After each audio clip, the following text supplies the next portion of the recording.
presented by Tahalka Music, Mathili. ओही दिन से रोबै छौ तोरे यार गे जान, दिलवा करै छौ तोर पुकार गे जान। माँ लक्ष्मी स्टूडियो कुशेश्वर बाजार, दिलवा करै छौ तोर पुकार गे जान। छोड़ के तू गलही गरानिया, छोड़ के तू गलही गरानिया, दिलवा करै छौ तोर पुकार गे जान। दिलवा करै छौ तोर पुकार गे जान।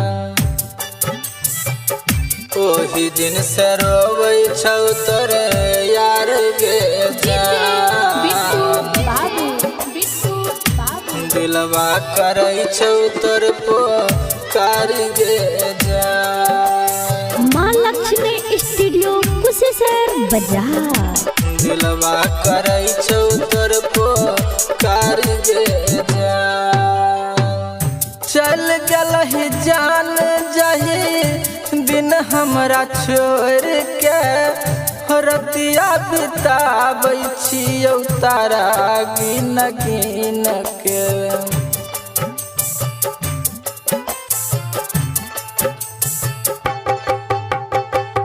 चल गलही जान जही दिन हमरा छोड़ के, रतिया बिताबै छियौ तारा गिन गिन के।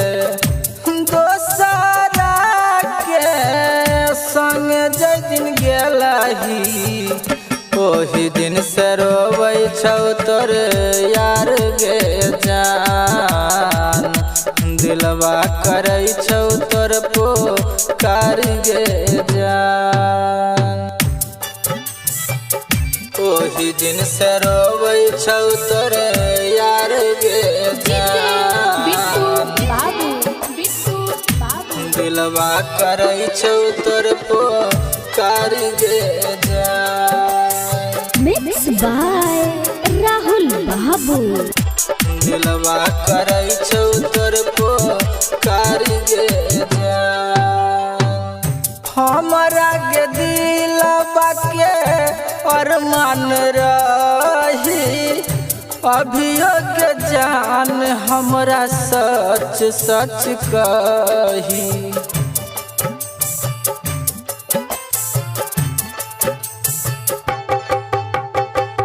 हमरा के दिलवा के अरमान रही, अभियो के जान हमरा सच सच कही।